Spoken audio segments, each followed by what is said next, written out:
한동안도 한 주일 동안도 평안하게 잘 지내셨으리라고 믿습니다. 오늘은 우리가 요나서 4장에 나오는 말씀을 통해서 지난 주일에 살펴보았던 그 하나님의 긍휼에 연이어서 또 다른 측면을 가지고 있는 하나님의 긍휼을 살펴보도록 하겠습니다. 요나서 4장 9절에서 11절까지 말씀인데요. 제가 봉독합니다. 하나님이 요나에게 이르시되 내가 이 밭 넝쿨로 인하여 성냄이 어찌 합당하냐. 그가 대답하되 내가 성내어 죽기까지 할지라도 합당하니이다. 여호와께서 가라사대 네가 수고도 아니하였고 배양도 아니하였고 하룻밤에 났다가 하룻밤에 망한 이 밭 넝쿨을 내가 아꼈거든. 하물며 이 큰 성읍 니느웨에는 좌우를 분변치 못하는 자가 12만여 명이요 육식도 많이 있나니 내가 아끼는 것이 어찌 합당치 아니하냐. 이렇게 하고 말씀을 마치게 되어지죠.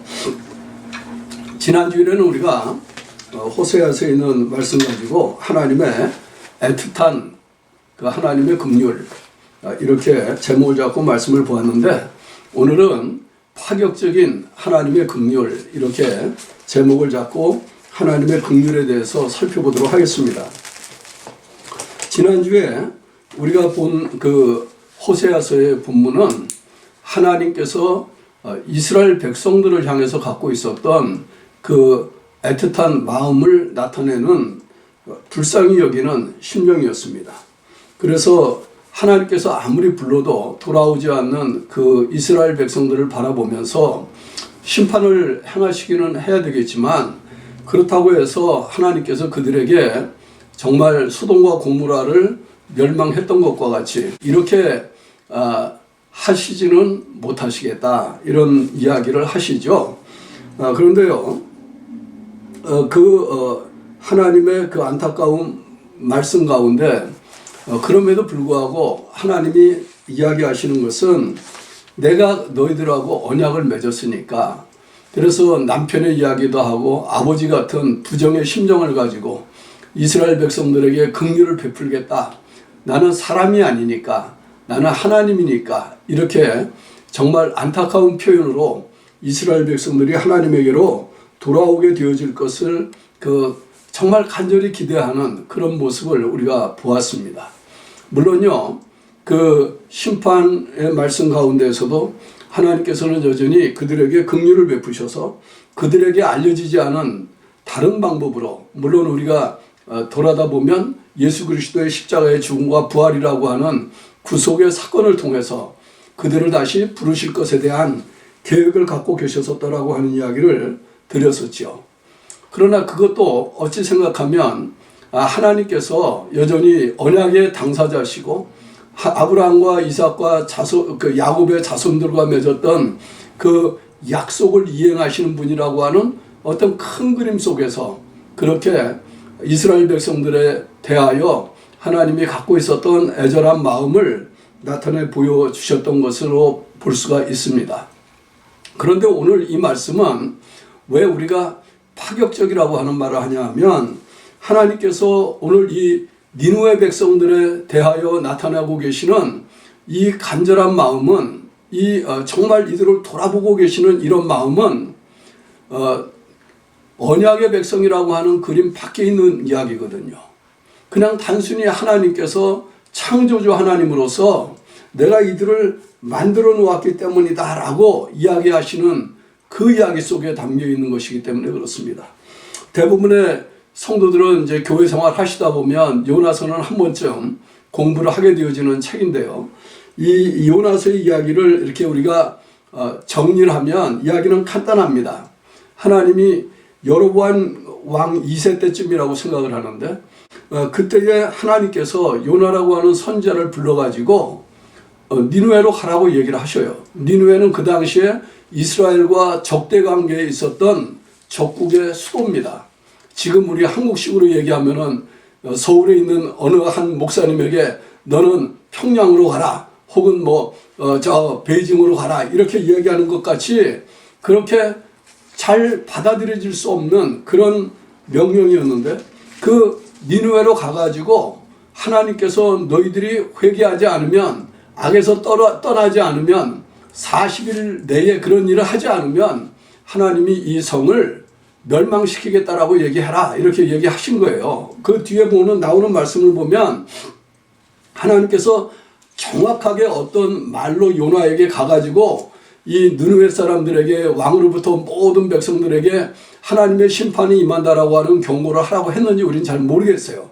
그러나 요나가 정말 그 하나님의 말씀대로 즐거운 마음으로 가서 이렇게 전한 게 아니고, 할 수 없어서 가가지고 전한 그 내용 속의 내용은 그냥 딱 한마디였습니다. 40일이 지나면 이 성이 망하겠다라고 하는 거예요. 40일이 지나면 이 성이 무너지겠다. 그거를 전했어요. 그것도 그 니느웨 성이 우리가 읽은 그 앞에 나오는 읽지 않은 말씀의 표현들을 보면, 사람이 그 이야기를 다 들을 수 있도록 하려고 하면은 적어도 3일 길을 다니면서 이야기를 해야 되는 큰 성이라고 그랬습니다. 그런데 요나는 하루 길밖에 가지 않았어요. 하루 길을 다니면서 40일이 지나면 이 성이 무너지겠다 그랬더니, 그 성 사람들이 회개하고 돌아온 것이죠. 그 두 번째, 요나가 가가지고 억지로라도 가가지고 하나님의 말씀을 전하기 이전에도 해프닝은 있었죠. 그건 뭐냐면은, 요나가 처음에 그 하나님의 명령을 받았을 때에, 하나님 그러면 가야죠, 그렇게 하고 바로 니느웨로 간 게 아니에요. 니느웨는 동쪽에 있는 큰 성이었는데 요나는 그 이야기를 들었을 때에 그 명령을 싫어했어요. 그래가지고 오히려 반대쪽에, 서쪽에 있는 다시스라고 하는 곳으로 도망가기 위해서 요빠라고 하는 곳에 내려가죠. 요빠라고 하는 곳에 가가지고 배를 탑니다. 그랬더니 또 순적하게 모든 일이 잘 진행되는 것 같아가지고 바닷가에 이제 도망가는 길을 올라갈 수가 있었는데, 그런데 거기서 이제 풍랑을 만나지 않습니까? 하나님이 엄청난 풍랑을 보내가지고 배에 있는 사람들의 생명을 다 위협하게 되어지니까, 위기를 느낀 사람들이 누구 때문에 이런 일이 일어나는지 알아보자. 그래서 제비를 뽑았고, 그 제비가 결국은 배 밑창에서 잠을 자던 요나에게 떨어졌죠. 그래서 요나를 불러내가지고 사실 이야기를 듣고 보니까 참 딱하긴 한데, 그렇다고 그 요나를 그냥 죽일 수는 없으니까. 왜냐하면 요나가 대답할 때, 이 풍랑이 어떻게 하면 잠잠해지겠느냐, 그러니까 나를 배 밖으로 던져라, 물속에 던져라, 그러면 잠잠해질 것이다, 이렇게 대답을 했어요. 어떻게 보면 거기까지는 그래도 요나가 최소한의 양심은 있었던 것처럼 보입니다.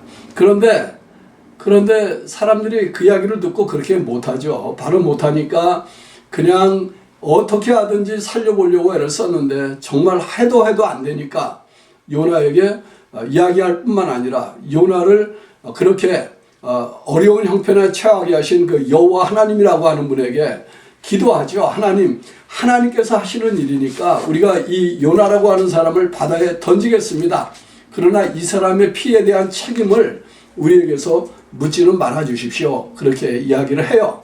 그래서 결국 바닷속에 들어갔고, 바다에 예비해 놨던 큰 물고기 뱃속에 들어갔고, 거기에서 요나는 또 죽을 똥 살 똥 하나님 앞에 기도합니다. 하나님, 나를 긍휼히 여겨 주십시오. 나를 살려 주십시오. 내가 음부의 깊은 곳에 들어간다 할지라도 거기서도 하나님을 예배하겠습니다.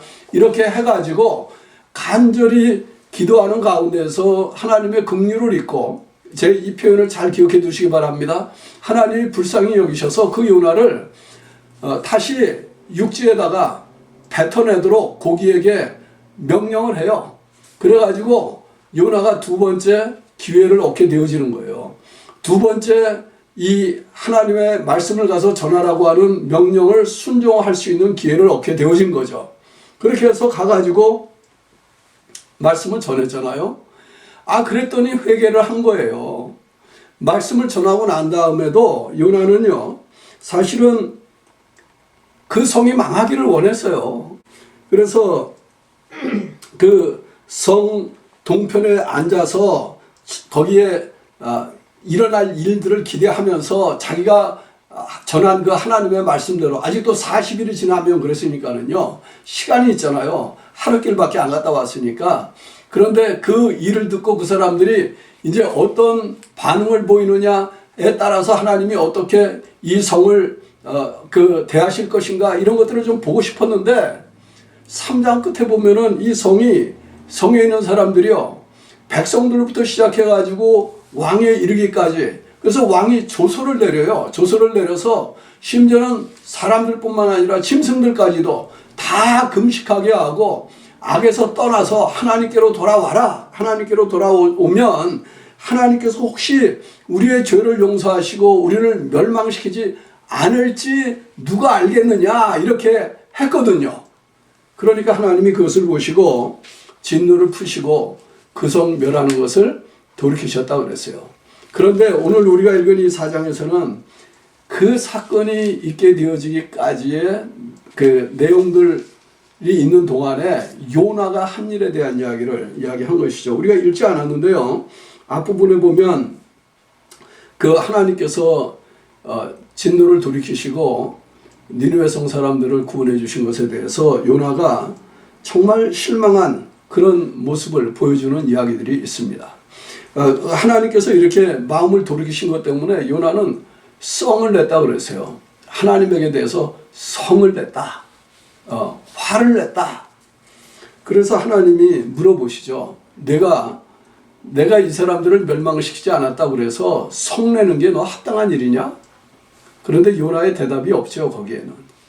그 다음날 이 하나님께서 박덩쿨을 자라게 해가지고 해가 떠오르는 그 뜨거운 햇빛 아래서 머리를 식힐 수 있는 기회를 갖게 해주셨어요.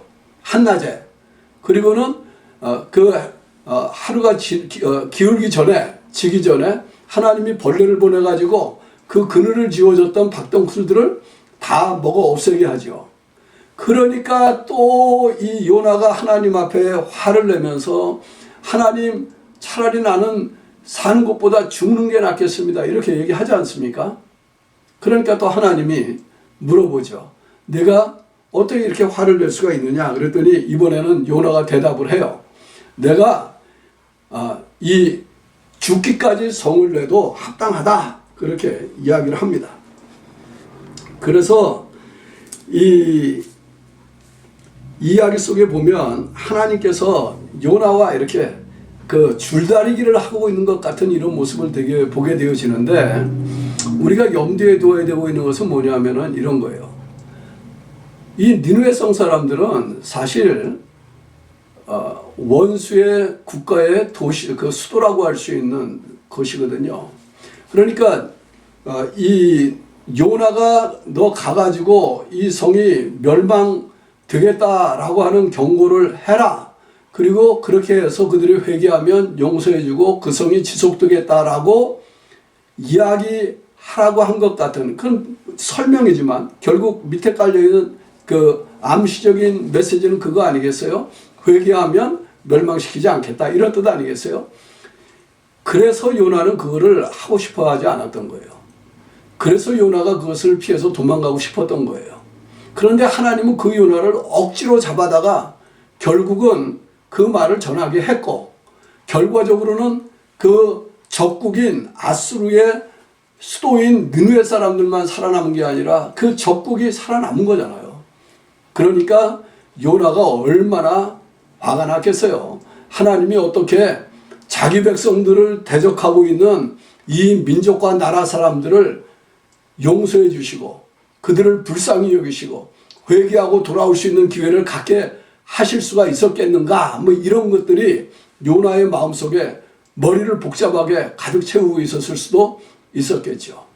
그래서 오늘은 제가 이렇게 앞에 서론적인 이야기를 좀 한 것은 이야기를 이해하지 못하실 분도 있을 것 같아서 그냥 편하게 풀어서 말씀을 드렸는데 그 요나하고 예수님하고 우리가 한번 이렇게 비교를 해보면서 하나님의 이 긍휼이라고 하는 게 얼마나 파격적인가 하는 것을 한 번 더 살펴보기를 원하는 거예요.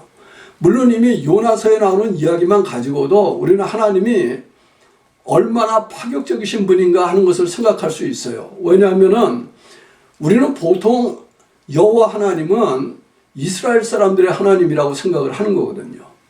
하나님이 이스라엘의 신이라고 믿기 때문에 특별히 요나 같은 경우도 여호와 하나님은 이스라엘의 신이라고 믿었기 때문에 언제든지 이스라엘 사람들만 위해서 역사하고 긍휼을 베풀고 구원을 베풀고 은총을 베풀고 이렇게 하셔야 된다라고 하는 고정적인 신관을 가지고 있었을지 모르겠어요. 그런데 그 요나에게 하나님이 하시는 말씀이 이스라엘 말고 예루살렘 말고 니느웨로 가라. 이방 사람들에게 가라. 이 사람들은 하나님의 언약과 관계가 없는 언약 밖의 사람들이잖아요. 그러니까 요나가 얼마나 놀랐겠어요. 또 그렇게 이방 사람들에게 보내가지고 하나님의 말씀을 전하라고 이야기하는 이 하나님, 여호와 하나님은 또 얼마나 파격적이신 분이세요. 이스라엘 사람들이 갖고 있었던 우리만의 하나님이라고 하는 이 고정관념을 완전히 무너뜨리는 이런 모습이잖아요. 그것만으로도 파격적입니다. 오늘날 우리가 교회를 놓고 얘기하면 종종 그렇게 생각하는 분들이 꽤 있는 것 같아요.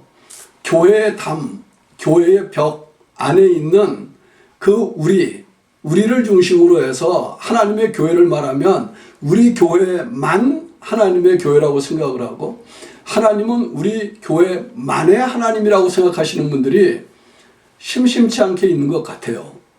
그런데 이 코로나 팬데믹, 이 코로나 바이러스 위기 때문에 한 가지 사람들에게 도전이 되는 일이 있다라고 얘기하면 아마 그런 거 있을 것 같아요. 하나님의 교회가 이제는 어느 한 특정한 교회 담을 가지고 있는 교회라고 하는 건물을 가지고 있는 이런 교회 안에 갇혀있는 교회로서 우리 교회를 얘기할 수 있는 게 아니라 그야말로 다 흩어져서 예배를 드려야 되는, 그러니까 누구든지 다 하나님을 예배한다라고 얘기할 때는 교회의 형편이요. 그게 줌 미팅을 통해서 하든 구글 미팅을 통해서 하든 어떤 형태로 하든지 간에 예배를 드린다고 할 때 더 이상은 어떤 한 교인이 우리 교회 예배에만 들어가는 게 아니잖아요. 다른 모든 교회 시간을 같은 시간대에 예배 드려도 그 줌을 통해서 어느 교회든지 들어가 볼 수 있잖아요. 한 주일날 예배를 수번, 세번, 네번 들어도 될 수 있는 그런 상황이 된 거예요. 어느 교회든지 예배를 공개하고 방송을 한다라고 하면, 비디오 올려놓는다라고 하면 누구든지 들여다볼 수 있는 이런 이상한 환경이 된 거예요. 그래서 부정적으로 얘기하면 우리 교회라고 하는 그 교회로서의 응집력이라고 하는 건 굉장히 약해진 것 같지만, 그러나 긍정적으로 얘기하면 교회가, 우리 교회라고 하는 담이라고 하는 것, 마치 이스라엘 백성들이 우리만이라고 했던 이런 것 같은 개념을 어느 정도 헐어내는 것 같은 이런 놀라운 변화가 있을 수도 있다라고 이야기를 할 수가 있는 겁니다. 그런 것들만 놓고 생각해도 파격적이에요. 그러니까 하나님께서 이 요나에게 말씀하셨던 이야기들은 정말 이스라엘 백성들로서는 상상할 수 없는, 그들이 가지고 있던 어떤 신의 개념을 한 번 더 점검해 보지 않으면 안 되는, 하나님의 개념을 바꿔보지 않으면 안 될 정도로 도전적이고 파격적인 그런 하나님의 긍휼을 보여주는 것이었습니다. 우리가 이 하나님의 이 파격적인 이런 긍휼을 베푸시는 모습을 요나와 예수님 사이에 그림을 놓고 비교를 해보면 이렇게 정리를 할 수가 있습니다. 요나는요, 하나님께서 명령하셨을 때 하나님의 뜻이 무엇인지 알았어요. 그런데 요나는 그 하나님의 뜻을 순종하고 싶지 않아서 다시스로 도망을 갔지 않습니까?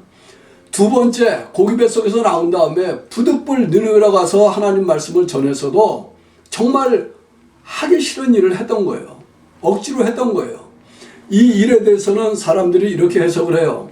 만일에 요나가 정말 그렇게 하는 것을 다른 이스라엘 백성들이 알았다고 하면 이스라엘 백성들이 요나를 보고 매국노라고 하지 않았겠냐. 매국노라고. 어떻게 적국을 위해서 이익을 끼치는 일을 하도록 할 수가 있느냐, 이렇게 이야기할 수도 있는 거고, 또 다른 하나는 그 요나가 동편에 앉아가지고 성이 망하나 안 망하나 보자라고 했던 거는 하나님이 40일이 지나면 이 성이 망하겠다라고 얘기했는데 망하지 않으면 선지자가 하나님의 말씀을 선포했는데 그 일이 일어나지 않으면 거짓 선지자가 되잖아요.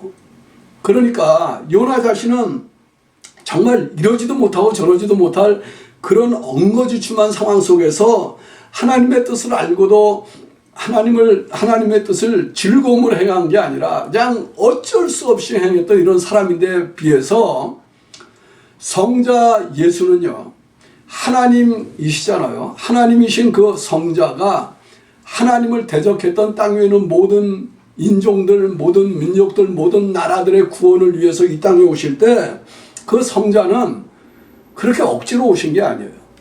성자는 아버지의 그 간절한 마음을 알았기 때문에 창조주 하나님으로서 땅 위에 있는 모든 사람들과 모든 생명들을 긍휼히 여기시는 그 하나님 아버지의 마음을 알았기 때문에 성자는 자원하는 마음으로 오셨다 그랬어요. 자원하는 마음으로 인간이 되신 거죠. 요나는 자기가 뒤집어쓰게 될 오명이 두려워서 하나님의 뜻을 피하고 싶어 했지만 성자는 하나님이신 그분이 인간이 된다라고 하는 이 말도 안 되는 그런 설정이 자기에게 주어질 수밖에 없다라고 하는 사실을 알면서도 하나님을 대적하는 땅 위에 있는 모든 사람들을 위해서 그들에게 긍휼을 베푸시고 그들이 아버지 하나님께로 돌아오기를 원하시는 그 하나님의 마음을 전하기 위해서 인간의 몸을 입고 이 땅에 오셨다는 거예요. 여러분들이 요한복음 1장을 기억해 보면 그 1장 속에 보면은 예수님이 하나님의 아들이신 그분이 인간의 몸을 입고 이 땅에 올 때 상황을 이렇게 얘기합니다. 세상이 저를 알지 못해서. 그 말은 이스라엘 백성들 이외에 다른 모든 민족과 나라들이 하나님의 아들이 인간이 되어 오신다라고 하는 것을 알지 못했다는 말이고 배척했다는 말이죠. 그뿐만 아니라 자기 백성들에게 왔다. 이스라엘 백성들, 하나님이 내 백성이라고 불렀던 그 사람들인데 그 사람들에게 왔을 때에 그 사람들도 예수님을 배척했다는 말이죠. 그런 줄 알면서도 예수님은, 성자 예수는 이 땅에 오셨습니다. 요나가 했던 메시지는 뭡니까? 40일이 지나면 망한다라고 하는 거였어요. 절망적인 메시지입니다. 그런데 예수님이 전했던 메시지는 뭡니까? 회개하라, 천국이 가까웠다. 회개만 하면 하나님 나라가 너희들에게 주어진다라고 하는 소망의 메시지였습니다. 요나는요, 하나님께서 니느웨 성 사람들에게 긍휼을 베푸신 걸 보고 화를 냈어요. 그리고 오히려 죽기를 구했습니다. 그런데 예수님은 하나님의 뜻이 자기에게 이루어질 일을 위해서 몸부림을 쳐요. 겟세마네 동산에서 아버지가 할 수만 있으면 이 자리 내게서 지나가게 해 주십시오. 그러나 내 뜻대로 마옵시고 아버지의 뜻대로 하옵소서라고 하는 것 때문에 예수님은 죽여달라고 한 게 아니라 죽으셔야 될 줄을 아신 거죠. 그래서 요한복음에 보면 나는 내 생명을 스스로 버린다 이렇게 이야기했어요. 예수님께서 하나님의 그 긍휼이 모든 사람들에게 주어질 수 있도록 베풀어질 수 있도록 하시기 위해서 내가 죽어야 되는구나 그렇게 하고 쓴 잔을 마신 거예요. 그런데 예수님 자신은 정작 어땠습니까? 그 쓴 잔을 마시는 이것 때문에 모든 사람들의 죄의 대가를 지불하기 위해서 죽음을 당하시는 일 때문에 아버지 하나님으로부터도 외면을 당하는 그 정말 무자비한 처절한 안타까운 시간들을 십자가 위에서 보냈어요. 그래서 마지막으로 그 주님이 아버지 하나님께 부르짖은 게 뭡니까? 나의 하나님 어찌하여 나를 버리시나이까? 그렇게 외쳤어도 거기에 대해서 하나님께서는 응답하시지 않으셨습니다. 요나는요, 자기 뜻이 이루어지지 않았다고 해가지고 죽기를 원했는데 예수님께서는 그 하나님의 긍휼이 모든 사람들에게 나타날 수 있도록 하기 위해서 자기가 버림을 받는 자리까지 들어가는 것을 주저하지 않으셨다는 말이죠. 이게 다른 겁니다. 다른 말로 이야기하면 요나서 마지막이 끝날 때 그렇게 끝나지 않습니까? 여기 보면 여호와께서 가라사대 내가 수고도 아니하였고 배양도 아니하였고 하룻밤에 났다가 하룻밤에 망한 이 박넝쿨을 내가 아꼈거든. 하물며 이 큰 성읍 니느웨에는 좌우를 분변치 못하는 자가 12만여 명이요 육축도 많이 있나니 내가 아끼는 것이 어찌 합당치 아니하냐 이렇게 얘기하는데요. 하나님이 요나에게 지금 뭘 얘기하고 있는 겁니까? 교육을 하고 계신 거예요. 요나야, 너 고기 뱃속에서 나한테 불쌍히 여기셔서 나를 살려달라고 얘기할 때 내가 긍휼히 여기고 너를 살려주지 않았느냐? 나는 너만 아끼고 있는 게 아니다. 내가 지어놓은 모든 사람들, 여기 니누에 있는 이 사람들은 특별히 좌우를 알지 못하는 자가 이렇게 했을 때 일반적으로 성경 해석하는 사람들은 3살에서 한 7살 사이 왼쪽 오른쪽을 구별하지 못하는 어린아이들을 놓고 얘기한다 그래요. 어린아이들만 12만 명이면 어른들까지 계산할 때 적어도 5, 60만 이상 되는 많은 사람들이 사는 이 큰 도시지 않습니까? 이 도시에 있는 이 많은 사람들을 내가 왜 죽여야 되겠냐? 하나님을 두려워하지 않는 사람들로 산 사람들이지만 하나님께서 그들을 지으셨잖아요. 창조주 하나님이시잖아요.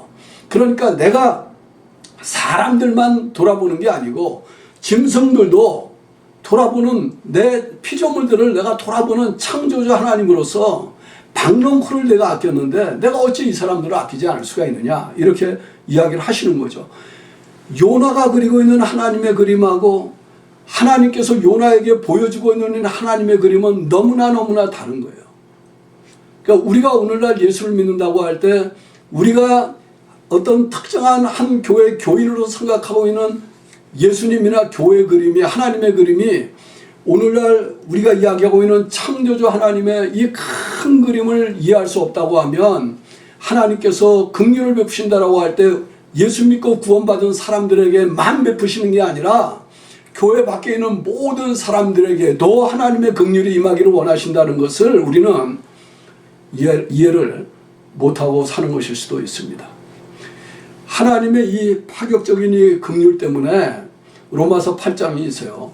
하나님께서 예수 그리스도를 통해서 우리를 구속하신다고 할 때에는 하나님의 구속이, 하나님의 구원이 단순히 하나님을 믿는 사람들에게만 국한되는 게 아니라 물론 하나님을 믿지 않는 사람들은 하나님 심판하시겠지만 모든 만물, 모든 피조물들, 여기에 있는 가축과 같은 짐승들, 그래서 이 모든 만물들이 오늘날도 하나님의 아들들이 나타날 그 구속의 날을 바라보면서 하나님의 아들들과 함께 더불어 깊이 탄식하고 있다라고 이야기하시는 거거든요. 여러분들 이 한 주간을 지나가시면서 저는 여러분들이 그런 생각해 보시기를 바라요. 이 니느웨 성 사람들이 하나님께로 나와서 긍휼을 입을 수 있었던 이유는 딱 한 가지입니다. 비록 부정적인 메시지지만 40일이 지나면 이 성이 망하겠다라고 하는 하나님의 그 말씀을 들었을 때에 그 사람들이 그 하나님에 대한 경외심을 가지고 자기 자신들을 겸손히 낮추고 악에서 돌이키고 하나님께서 기뻐하시는 성과 의를 찾는 일을 했다는 말이죠. 오늘날 우리식으로 얘기하면 회개했다는 말이에요. 그 한 가지 사실 때문에 하나님께서 그들에게 긍휼과 자비를 베푸시고 용서의 은총을 베푸셨다라고 하는 거예요. 우리가 하나님께로 돌아가는 길은, 우리가 하나님의 긍휼을 얻는 길은 똑같습니다. 예수님께서 말씀을 전하실 때 처음 시작하셨던 회개하라, 이 한마디거든요. 우리 자신을 하나님 앞에서 있는 그대로 인정하고 우리 자신을 하나님 앞에 겸손히 내려놓으면 하나님께서는 우리에게 파격적인, 우리가 상상할 수 없는 그런 긍휼로 우리만 용서하시고 하나님의 은혜 속에 불러주시는 게 아니라 하나님의 교회 밖에 있는 모든 사람들에게 동일한 긍휼을 베푸시고 그들도 하나님께로 돌아올 수 있는 길을 우리를 통해서 열어주시기를 원하신다는 거예요. 이 한 주간은 그런 하나님의 이 파격적인 긍휼을 생각하시면서 주 안에서 자유한 저와 여러분이 되기를 주님의 이름으로 축원합니다.